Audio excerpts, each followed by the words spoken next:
Hello friends, welcome to Prytech. This is part 3 of JavaScript interview question series.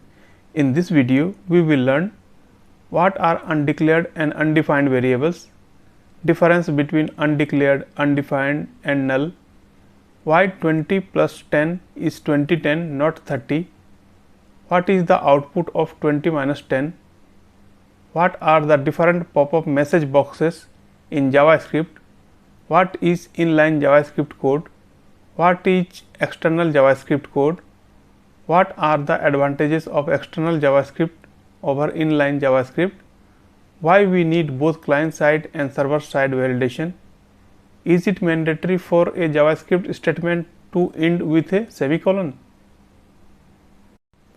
Once you understand and memorize these questions, you are comfortable to attend any interview and apply this concept in your project or application easily. What are undeclared and undefined variables? Undeclared variables, these variables do not exist in a program. These variables are not declared. If we try to read the value of this variable, then the browser throws error. Undefined variables, these variables are declared in the program without any value. If we try to read these undefined values, it returns undefined value. What are the difference between undeclared, undefined and null? Undeclared variable does not exist.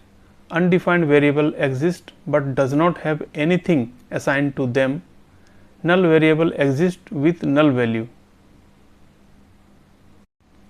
Why 20 plus 10 is 2010 not 30? Since 20 is a string value, 10 is a integer value, rule 1 string value plus integer value, it concatenation process. Rule 2 string value plus string value, it is a concatenation process. Rule 3 integer value plus integer value, it is a addition process. As per rule 1, JavaScript converts the numeric value to string and perform concatenation. So 20 plus 10 equal to 2010 not 30.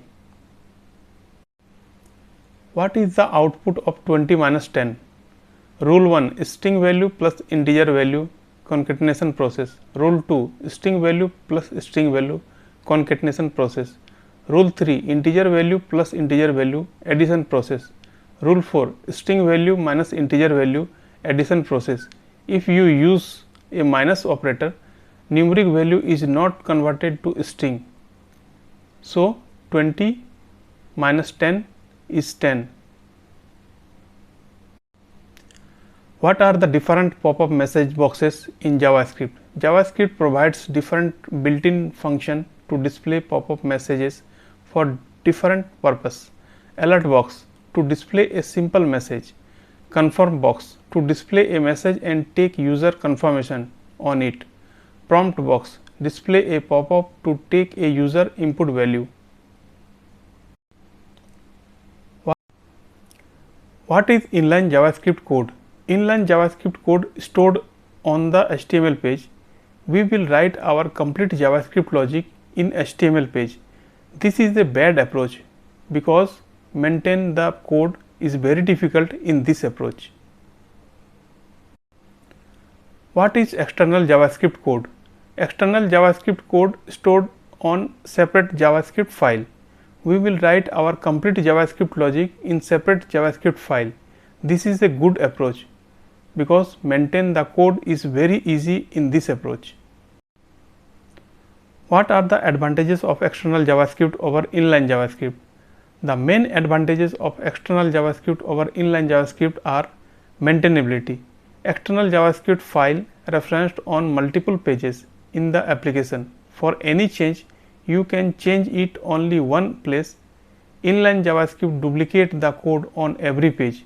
Using external JavaScript code, maintenance will be much easier. Separation of concern.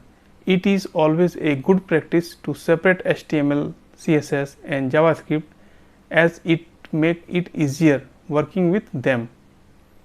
Also allow multiple developers to work simultaneously. Performance. External JavaScript file can be cached by the browser, whereas an inline JavaScript code on the page is loaded every time the page loads. Why we need both client-side and server-side validation? Client-side validation can easily bypass by disabling JavaScript on the client browser. If we have disabled JavaScript on the client browser and we don't have any server-side validation, run the application and click on submit button without filling any data. Notice that an empty row is inserted into employee table. This is because client-side validation is bypassed as we have disabled JavaScript, and we also don't have any server-side validation method that validates the form. This is the main reason why we always write both client-side and server-side validation code. So, server-side validation should always be there, irrespective of whether we have client-side validation or not. Is it mandatory for a JavaScript statement to end with a semicolon? No, semicolon is not mandatory for a JavaScript statement at the end, but it is a good practice to use semicolon to avoid the ambiguity between different codes. In the both JavaScript code below will work properly with same result. Thanks for watching this video. For more videos and stay updated, please like, share and subscribe my channel. Please feel free to comment if you have any query. To boost your career, please subscribe this channel now. Thanks. Bye. Take care.